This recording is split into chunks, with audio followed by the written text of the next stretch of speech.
Donald Trump has been involved with some pretty strange business deals over the course of his career, and he recently made a foray into the world of sneakers with an outlandish pair of high tops. Will these shoes become a hot item in the resale market, or will they fade away? Let's find out. For starters, how do these sneakers stack up from a design perspective? It's hard to describe them without seeming disparaging, but there's no two ways about it. These shoes look rough. And that's if we're putting it mildly. The garish gold paint is an absolute affront to the art of sneakers, even though Trump probably thought it made them look exclusive and high-end. Like, why do they have to be so shiny? You might get a headache looking at them, and the saccharine jingoism of the American flag on the upper heel definitely doesn't help. There's nothing wrong with patriotism or with the use of the American flag as a design element, but in this context it seems pedestrian and disingenuous. What's more, the vaguely Air Force One reminiscent design makes the sneakers look like knockoffs, and there's obviously some inspiration from the J1s as well. One has to wonder if this is due to Trump's lack of experience in the fashion industry, but this isn't the first time Trump has tried to invest in this space. Perhaps his best known foray into this sector is the Trump Signature line, which offers suits, ties, shirts, and other forms of apparel largely geared towards men. He clearly wanted to provide business attire that would capitalize on his image as a high-profile real estate magnate. But does anyone really want to dress like Trump? I mean, he's not exactly the most debonair person out there, but he also has a widely known brand. That allowed the Signature line to keep chugging along. Of course, this line of apparel has nothing to do with sneakers. It focused exclusively on formal wear, while sneakers are usually considered casual or athletic wear for the most part. Shifting to this new niche is a major change for the former president's brand, which begs the question, why exactly is he doing this?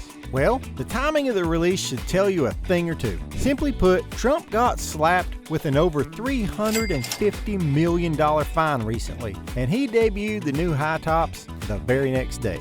This makes it seem like he's trying to get some cash together because a fine of that size can be financially crippling even if you're a billionaire. But the thing is, only 1,000 pairs were available for pre-order. With a price tag of $399, the former president will earn just under $400,000 for pre-sales, which is 0.1% of what he owes for the fraud he committed. If this truly was a way to scrounge up some money, it'll barely put a dent in the amount, but maybe the retail release will make up for that. After all, as divisive as Trump is, he has some genuine fans across America. These die-hard Trump supporters will do whatever their leader asks, and you can see that pretty clearly on the webpage for these sneakers. All 1,000 pre-release pairs are sold out. So no matter what your personal opinions might be, Trump's fan base felt like they were well worth the asking price. You might also notice that 10 random pairs came with Trump's own John Hancock, which must have been a huge incentive for his supporters to fork over the cash for an exclusive find like that. In fact, there's some evidence that these signed pairs are extremely valuable. At least one buyer spent an eye-watering $9,000 to get his hands on an autographed pair. The person in question is Roman Sharp, the founder of a premium watch marketplace called Luxury Bazaar, and he faced a ton of backlash for his purchase. That hasn't fazed him one bit though, with the CEO saying that he was surprised at how negatively his acquisition was received. He claims that it was a sound financial investment, since he's apparently received offers for up to $20,000 for these sneakers, but that's kind of doubtful. Despite his claims, Sharp appears to be an outsider. If you really want to know how these shoes will fare in the long run, you need to understand how the average sneakerhead reacted to them. Ho ho ho, hold your horses. We plug a lot of people, but this is something that even we can't do. Hit that subscribe button and plug yourself with the most diverse and interesting sneaker content there is. And now, back to the video. Trump's announcement at SneakerCon was met with a fairly mixed reception, and some noticed that there were more boos than cheers. This is something I've been talking about for 12 years, 13 years. This is a global mecca for sneaker fans, so it provided a unique look into the opinions of collectors. Trump supporters are always around to cheer for their president, but that sentiment just isn't shared by the majority of folks that love a decent pair of shoes. Social media erupted with posts deriding over the top design. but many pointing to the numerous controversies that Trump has been involved in. Some like Jenny Bailey Allen, the founder of Assignment, even said that they wouldn't accept a pair for free. Others referred to them with comical, satirical titles, calling them things like January 6s and Scammer 1s, which just goes to show that this launch wasn't exactly what Trump expected. He probably thought he'd be met with widespread acclaim, but that's not how things played out. Between the ridiculous design, questionable release strategy, and Trump's own spotty record as a public figure, the long-term outlook of this sneaker doesn't look very bright. It even looks worse when you compare it to some other notable sneaker collabs we've seen. Nike and Adidas have partnered with some of the most artistically daring people in the world to create designs that have become the envy of sneakerheads.